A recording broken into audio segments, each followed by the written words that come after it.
스토킹 처벌법이 지난달 21일부터 그렇죠, 시작됐죠, 그렇죠? 네, 네, 시작됐죠. 그래서 이제 첫바따로 그 전주 덕진관내에서 네, 네, 걸려가지고 네. 처벌받은 사람이 있는데 그 이후로도 계속 여전히 늘어나고 있다는 이제 그 얘기를 들었어요. 그래도 이제 분명한 거는 이제는 막 쫓아다니면서 계속 전화질하고 찝쩍거리면 처벌받는다는 인식은 이제 서서히 되는 것 같아요. 네, 네. 그 법이 나오니까 참 이 스토킹 처벌법 정말 오래간만에 나온 거예요. 정말. 중앙경찰학교 계실 때도 이거 해야 된다고 계속 얘기했어요. 그러니까 이게 우리가 얼마 주장한 전에 게 뭐예요? 어마어마 20년 전에도 이 얘기 했어요. 20년이네 거의 그죠. 예? 네? 그런데도 그 안 되더니 이제 드디어 스토킹 처벌법이 실행이 됐는데 네.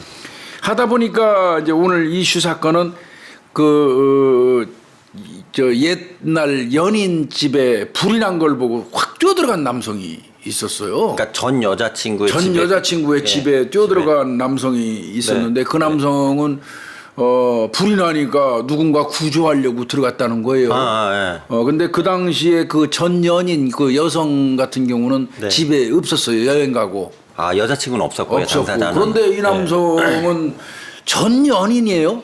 근데 그 집에 불이 난 거를 뭐 휴대폰 거치대인가 그거를 돌려주러 갔다가 불난 걸 발견하고 맨발로 신발 벗고 양말만 신은 채 뛰어들었다가 나왔다. 뭐 이제 이런 내용이었는데 우연의 일치가 좀 심하게 그런데 이제 이거 경찰에서 이건 방화 사건으로 본 거예요. 현존 방화로요. 네. 그래서 수사를 하다 보니까 그 남성이 방화범인 걸로 밝혀진 사건이 하나 있어요. 그러니까 구하러 간다고 들어갔는데 자기가 불 지른 거예요. 예, 지금 본인이 구하러 갔다고 그러는데 이게 충남 아산에서 한 3개월 만났다고 그러네요. 그 두 사람이. 그런데 아마 사귀는 과정에서 이 여성이 이 남성으로부터 500만 원을 빌려갔나 봐요. 500만 원이요? 네. 연인 간에 돈거래 하면 절대 안 돼요. 그렇죠. 부부 간에도 잘해야 되는데. 500만 원 빌려갔는데 3개월 사귀고 헤어지니까 빌려간 돈 내놔 이렇게 된 거예요. 빌려간 돈 내놔. 그럼 안 준 거예요, 교수님? 그냥 안 주니까 계속해서 돈 갚으라고 이제 전화를 계속 걸을 수밖에 없겠지. 돈 달라고 전화하는 놈한테 스토커로 신고를 해버렸어요. 돈 달라고 하는 걸. 스토커처럼 행동한다면서 이제 그거는 그 당시에 스토킹 처벌법이 없었잖아요. 그러니까 이제 걸려봐야 직결이잖아요. 그걸로 어찌됐건 신고하면서 신변보호 요청을 해버린 거예요. 신변보호 요청을 하셨고. 그러니까 이 남성 같은 경우 열이 빡 받았어. 돈은 못 받고. 내가 돈 헤어졌으니까 돈 내놓으라고 전화하는 건데 왜 내가 돈 달라고 전화하는 거를 내가 스토킹 하는 걸로 신고를 해가지고 신변보호 요청하고 그래? 이렇게 돼서 열 받으니까 이 여성을 또 사기죄로 500만 원 이제 가져간 거 형사고소를 해버렸어. 사기죄로 남자가.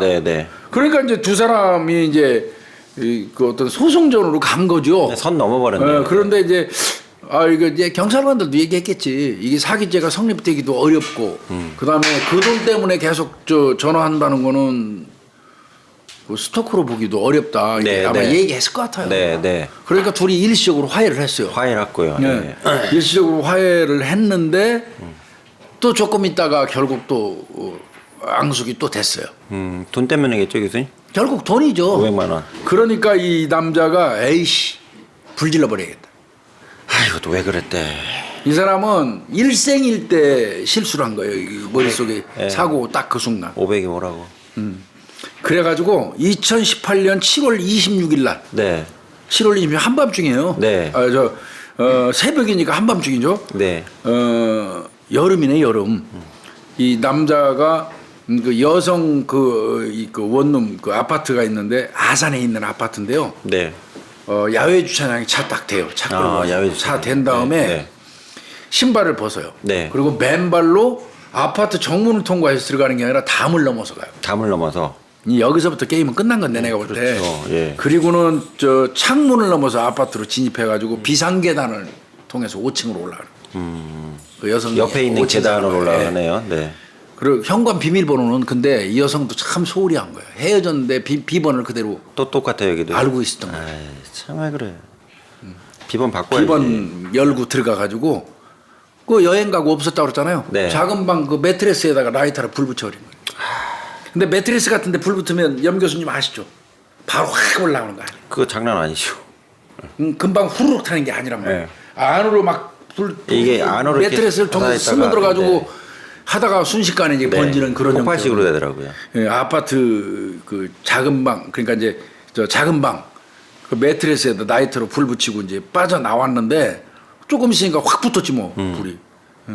그래서 내부 뭐 50제곱미터 홀라당 다 태웠대요. 조그만 아파트구나. 일단. 5,300만 원 정도 네. 소방서 추산. 다 탄 거네. 그럼. 다 탄 거예요. 이거 다탄 거의 거네, 전소예요. 이거. 네. 그리고 40분 만에 꺼졌다는데 교수님 궁금한 게 또 하나 질문드리고 싶은 게 일반적으로 주인이 느끼는 피해 금액하고요. 전혀 달라요. 소방서 추수한 금액하고 네. 많이 차이 나거든요. 전혀 달라요. 시청자 입장에서 2 질문을 곱하기 2는 해야 돼. 왜 이렇게 차이 나요, 교수님? 소방서 추산하는 거는 네, 많이 차이 큰 덩어리만 딱딱해요. 큰 덩어리라고. 근데 내가 나 현금을 집에 100만 원 내가 저 그럴 수 어디 있죠. 쓰려고 네. 해놨어. 그건 다 없어. 그거 뭘로 입증할 건데요? 그렇지. 본인 입장에서는 그렇잖아요. 네. 그다음에 우리가 일상생활하면서 하다못해 조그만 저 인형 하나라도 내가 그럼 돈인데. 갖다 놓으면 내 돈이잖아요. 근데 그런 거 인정 안 했거든요, 거의. 그럼 뭐만 주로 인정하시는 거예요? 그러니까 큰 가전제품? 덩어리예요. 뭐 가전제품이라든지 네. 가전제품 뭐 그다음에 좀 이게 턱턱 큰 덩어리에 곱하기 이제 큰 덩어리 일단 추산한 다음에 피해자가 얘기하는 내용 중에서 네. 적정선에 이제 해가지고 산정하는 거. 그럼 교수님 그 중고 가격으로 또 해야 돼요. 산지 얼마나 됐어요? 물어보기도 합니다. 그럼 교수님 소방서 추산이란 거는 소방서에서 그냥 산정한 거고 법정에서도 이렇게 가시는 거예요? 피해. 소방서 추산하면 거의 그렇게 가죠. 아이고. 경찰에서 추산하는 거는 경찰 추산도 결국은 소방 추산한 거를 따라가요. 네, 두 가지로 나오더라고요. 경찰 추산, 네. 소방 추산 나오는. 근데 거. 거의 유사해요. 저는 그게 궁금해서 여쭤본 거예요. 거의 유사해요. 아, 유사하다. 근데 그런 경우 나 있었어요. 어떤 게 있었어요? 그걸 할머니인데 할머니들은 막 장판 밑에 숨겨놓고 찬장 속에다가 숨겨놓고 막 돈을 벽지도 여기저기 있어요. 막 숨겨놓잖아요. 네. 그 할머니들이 항아리도 있고 막. 예 그런 거 싹 탔는데 그 할머니는 그 한 몇천 된다고 얘기하시더라고요. 그러실 수 몇천. 있어요. 네. 근데 우리 입장에서는 그걸 인정해 줄 수가 없잖아요. 다만 인정해 준 게 뭐가 있었냐면요. 네. 항아리 속에서 타다 마른 돈은 있었어요. 아. 그럼 그 남은 좀. 예, 재 같은 게 있었어요. 근데 그거 추산해가지고 그냥 할머니 여기 어느 정도 뭐 500만 원 정도 없다 그러면 그냥 잘라서 한 300, 200 뭐 이렇게 그 재된 것도 계산해보고 뭐 이렇게. 근데 그게 인정받을 확률이 많지는 않아요. 그러니까 이게 저 보험회사에서 와가지고 인정할 때 거의 인정 안 해줘요. 그럼 이 액수도 이거보단 곱하기 최소한 두 이거는 배 내가 볼 때 그쵸. 이상이네요, 교수님. 5,300이면 곱하 1억은 된다고 봐야죠. 네. 그리고 탄 거는 중고지만 내 입장에서는 그 다 필요한 것들이에요. 그렇죠. 새 걸로 사야 되는데. 새 걸로 다 살려면 그 돈 들어가잖아요. 네. 이게 어쩔 수 없는 그런. 소방서 추산하는 건 거의가 대체로 큰 가전제품이라든지 건조물 중심이에요. 네, 네, 네. 하나 배웠습니다. 네. 그렇게 한 40분 만에 꺼졌다고. 되게 궁금해 많이 해요. 이거는 억울하죠. 네. 아, 억울하겠다. 그리고 이게 아파트에 불 나면 어떤 현상 벌어지는지 알아요? 잘 모르는데. 영 교수님 아파트에 불 나봐. 다 일단 나오죠. 그 아파트 동 전체 사는 주민들 다 대피. 다 나오죠, 당연히. 네.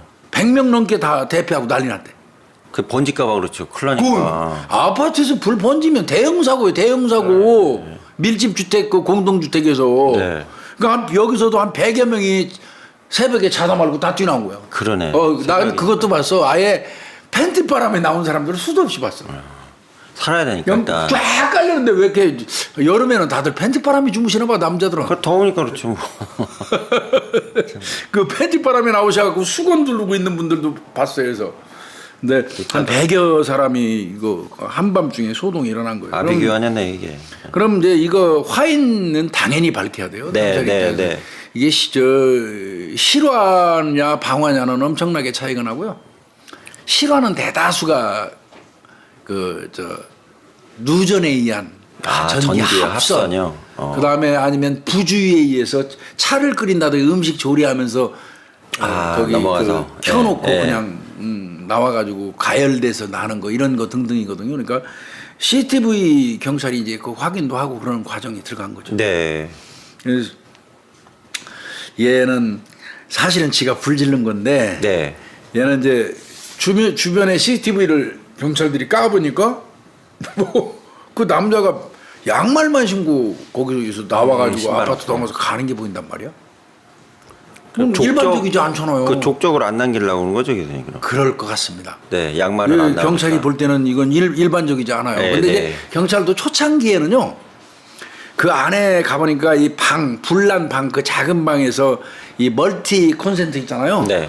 여기 전원선에 단라큰이 생겼더라는 거예요. 단라큰이요? 단라큰이 이제 이슬 맺힘 현상이라고 그러죠. 예. 합선이 생기면 전기선이 뚝 끊어질 때 요 선 끄트머리에 이렇게 물방울처럼 네. 이슬 맺힘 현상처럼 이렇게 생겨요. 네. 그러면서 똑똑 끊어지거든요. 이게 네. 대체로 누전에 의한 합선으로 그 불이 발생하면 네. 전기선이 이렇게 이슬 맺힘 현상이 생겨요. 그러니까 그게 단라큰이라고 그러고 끊어진 네. 그게 나오니까 경찰도 초창기에는 아 이거 전기적인 원인으로 불난 것 같다고 추정을 했었대요. 네네. 그래도 이제 그 CCTV를 살펴봤는데 방화를 염두에 뒀겠죠 혹시라도. 그래서 양말만 신고 아파트 안으로 들어간 게 말이 안 나온단 되죠. 말이야. 네. 응? 그런데 이제 그 남성 불러다 물어봤겠지. 너 헤어진 여자 집에 왜 와서 양말만 신고 돌아다니게 그랬더니 그 거치대 아까 얘기한 것처럼 네. 휴대폰 거치대 차에 놓는 그거 주려고 왔는데 그 주로 새벽에 오나요? 아니죠. 그거 돌려주러 오면 새벽에 오나요? 아유, 말도 안 되는 낮에만이죠. 소리죠. 퇴근 시간에. 왔는데 불이 나서 내가 안에 사람이 있을지 몰라서 구조하려고 내가 양말 벗고 이렇게 뛰어들었다 이런 식으로 얘기한 건데 이 뻥이죠. 네? 에이, 참 말도 안 된다. 새벽 2시 53분경에 비상계단 1층 출입문으로 아파트를 빠져나가는 모습이 나왔단 말이에요. 네. 그럼 그 앞에 거는 담 넘어오는 게 나왔고 왜 그러면 당당하게 출입문 안쪽으로 왜 담 넘어와요? 뭐 친구한테 놀려주려고 그랬나 보죠. 그럼 말도 안 되는 거고. 그죠. 네, 화재 경보가 작동하기 5분 이내에 불이 시작됐다고 그러는데 이 사람은 이미 이 아파트를 빠져나가고 난 이후에 네. 자기가 구조하려고 그러면 불이 한창일 때 뒤에 들어갔어야 되잖아. 네, 네. 나가고 난 이후에 불이 번졌어요. 그래서 이제 그것도 걸려들고 그래서 얘 징역 얼마 받은 줄 아세요? 얼마나 하세요? 방화죄 이거 커요. 근데 내가 볼 때 이거 좀 싸게 맥혔어요. 1심에서 네. 2년 줬어요. 대전 그 했는데. 어우, 아파트에 불리는 건데 약간이 나왔네요. 이거는 그 세게 공동주택의 나왔네. 방화 이거 네. 불 지르는 거는 이거 2년이면 너무 싼 거예요. 네. 그런데 이제 지는 너무 많다고 항소했어. 음, 얼마 받았어요? 올라갔어요, 그럼? 교수님? 1년 플러스 됐어요. 그럼 3년 나온 거예요? 네, 대전 고등법원 형사 3부에서 제대로 재판하셨네. 이거는 1년 더 살아라. 그래서 3년으로. 그러면 올려치기 한 근거가 있을 거 아니에요, 교수님? 그 이제 이심에서. 이게 법정에서 끝까지 거짓말하고 부인하고 부인한 개전적 게. 없고 그다음에 그러니까 최소한의 반성마저도 없다. 그 방화 자체가 엄청 큰 죄거든요. 네, 네. 이게 양말만 싹 신고 그 아예 계획범죄잖아요. 네. 차에서 내릴 때 주차장에 차 대놓고 차에서 내려서 아파트 담 넘어가기 전에 신발 벗은 거예요. 아. 맞아요, 딱 족적 않는 길로. 족적 안 난 거죠, 그죠? 그래놓고는 무슨 거짓말하고 말이야. 그럼 교수님 또 궁금한 게요.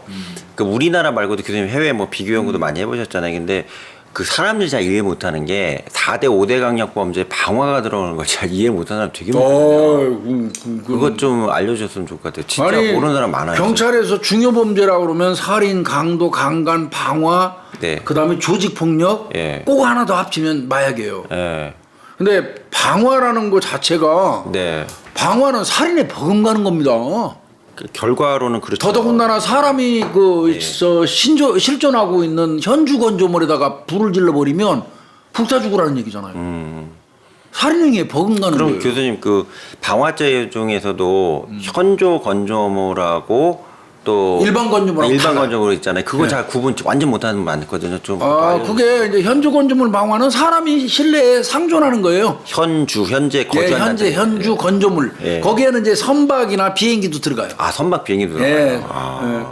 그 안에 사람이 현존할 때 거기다 불 지르면 이제 그거는 엄청 큽니다. 죄명이. 그럼 현주고. 일반 건조물 방화죄는 사람이 상존하지 않는 케이스이고요. 그럼 교수님 뭐 창고 건물 뭐 그렇죠. 그런 거는 이제 일반 건조물 방화죄로 처리하는데 네. 사람이 주거하는 형태 또 사람이 있는 데다 불 질러 버리면 그거는 교수님 그건 예를 끝나는 들어 거야, 인생. 그 또 궁금하기도 죄송한데 비닐하우스에서 사시는 분들도 있잖아요. 농촌 있죠. 지역에 일하시느라고. 사람이 있었다면, 네. 그다음에 사람이 명백히 거주하는 사실을 알고 거기 불 질렀다면 현주건조물 방어. 아 그래도 바뀌는 거예요. 네, 그러니까 현 상황 건물 상황을 보는 거네요. 네. 현주건조물 방어죄. 이거는 좀 처벌 엄청 셉니다. 공동주택은 또 올라가고요. 여기 더더군다나 이 공동주택이잖아요. 네. 15층 규모의 공동주택이면 이거는 네. 대형 사고 대형, 맞아요. 얘기하면 그런 거에 비하면 이거 3년 너무 싼 거예요. 이 방화는 강력범죄입니다. 강력범죄네요. 예. 더더군다나 또 살인 사건하고 방화가 세트로 가는 경우 많잖아요. 그 맞아요. 증거인멸을 네, 노리거나 이래가지고. 네. 그죠. 방화 범죄는 진짜 심각하게 다룹니다. 일선. 근데 이 3년이면 너무 싸네요. 100명 이상 사시는 분인데. 그러면 이 방화는 이게 불 지르는 사람들은 뭐 이제 우리 염 교수야 뭐 저 범죄학 하는 사람이니까 뭐 너무나 잘 아시겠지만 불 지르는 사람들 이게 습관이에요. 습관이더라고요. 그리고 불 지르는 사람들은 반드시 현장에 와본다는 네. 그 정설이 네. 아마 범인은 범죄 현장에 다시 돌아온다는 얘기가 방화가 가장 확률이 높을 겁니다.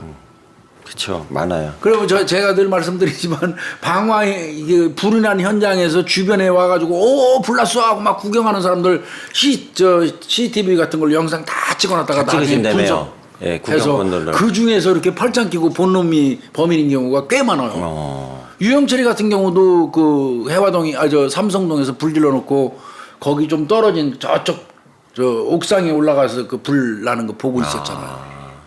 참 문제네요.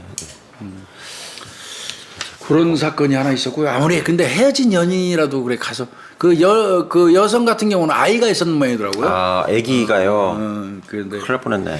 예, 그 여행 갔었기 때문에 이제 그나마 좀 덜했던 것 같은데, 아이 그래도 그렇지. 이 남녀간에 사귀면서 사실 애매한 돈의 성격이 이게 문제가 되거든요. 일선에 있을 때 보면. 그럼 뭐 이렇게 빌려준 것도 아니고 준 것도 아니고 이런 건가요? 제가 사건 한 거 중에서도 네. 남자는 헤어지니까 돈 빌려달라고 그러는데 안 준다고 그래갖고 가서 막 때린 사건 내가 몇 건 취급해봤어요. 네, 네. 그래서 아니 그 여성분한테 얘기하죠. 그거 빌렸으면 주셔야죠. 그렇죠. 예. 안 주니까 맞은 거잖아요. 때린 게 잘했다는 건 아니지만, 네. 그 여성분도 당신도 이거 돈 줘야 됩니다. 근데 여성이 얘기하는 게 딱 무슨 소리예요? 그 어느 정도 되는데 돈이 한 2, 3천 돼요? 사귄 지는 한 1년 미만이야. 네. 근데 2, 3천을 남자한테 받았어. 예. 근데 남자는 그거 빌려줬다고 얘기를 하는데 네. 여성은 무슨 소리야? 그냥 준 거라는 거야. 그러면 거기서 우리가 따질 수 있는 거 딱 하나죠. 뭘까요? 그게? 차용증. 현금보관증. 없잖아요. 없어요. 없지. 그럼 궁극적으로 남성 입장에서는 그건 내가 볼 때 빌려준 거 아니에요. 그럼 교수님 연인 간에도 차용증을 써야 되네요. 내가 볼 때는 거래한다고 판단하면 그렇게 해야 돼요. 그러니까 예를 들어서 이제 제가 여잔데 남자친구한테 자기가 돈 좀 꺼줘 그러면 남자친구는 저기 법무사 사무실로 와갖고 차용증도 쓰자 이렇게 해야 된다는 얘기네요. 아유 그렇게까지 어떻게 하겠어요. 그냥 그럼 주면 못 받는 거 아니에요? 내 지금? 생각 그냥 줘요. 그냥 주고 줄 능력이 넘어가네. 되면 네. 그냥 줘버려야지. 애정의 근데 이제 증표로 헤어지고 해라. 나니까 화가 나가지고 내가 빌려준 데 내놔 하고 이제 난리 치는 건데 어떤 남자들은 또 귀걸이 사준 거 반지 사준 거까지 다 내놓으라고 가서 아우성 치는 사람도 있더라고. 근데 그건 진짜 쪼잔한 거예요. 그러니까 줬으면 끝나야지. 참 어렵네.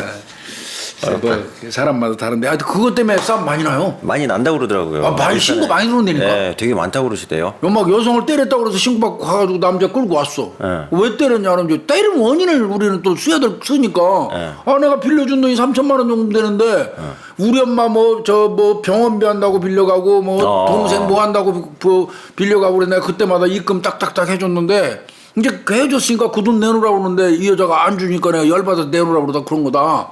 그 보면은 돈 준 근거는 있어요. 무통장 입금이라든지 은행 거래 네, 입금 네, 내역 있어요. 네. 다만 그 성격이 사귀는 과정에서 준 건지 애정의 표시라고 그러나요? 교수님? 애매한 게 있어요. 그래서 연인 간에는 돈 거래를 안 하는 것이다. 줄라면 주고. 아니면 차라리 그냥 줘라. 네.